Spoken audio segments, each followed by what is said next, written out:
As Emily settled into her new home, an 18th century manor, she couldn't shake the feeling that something was watching her.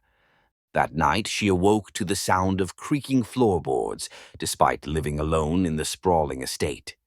As the door to her bedroom slowly creaked open, Emily's blood ran cold at the sight that greeted her. An apparition of an old woman, her eyes glowing with an otherworldly light, hovered at the threshold. Suddenly, Emily felt herself lifted off the bed, powerless against the supernatural force that had claimed the house as its own.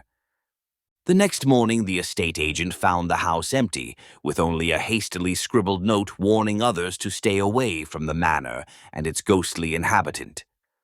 Mark had always been told to avoid the old forest path at night, but he never believed the local legends until that fateful evening. As he hurried along the path, the snap of a twig behind him made his heart race. He wasn't alone. Mark's blood ran cold as he turned to see multiple pairs of glowing red eyes emerging from the mist. Cornered by the monstrous wolf-like creatures, Mark realized the old tales of werewolves weren't just stories after all. With trembling hands, he clutched the silver pendant his grandmother had given him, praying it would protect him as she had always said it would.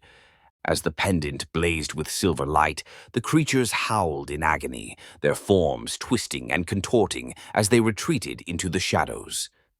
As dawn broke, Mark stumbled out of the forest, forever changed by his encounter with the creatures of the night. Dr. Eliza Blackwood had always pushed the boundaries of science, but her latest experiment ventured into the realm of the unthinkable. As she gazed upon her creation, a patchwork of human parts she had so meticulously assembled, a mixture of horror and triumph, filled her. With trembling hands, she grasped the sheet, covering her monstrous creation, ready to bring it to life. As electricity coursed through the creature's body, its eyes snapped open, and Dr. Blackwood realized she had succeeded in creating life from death. But as awareness dawned in the creature's mismatched eyes, so did an unexpected rage and hunger.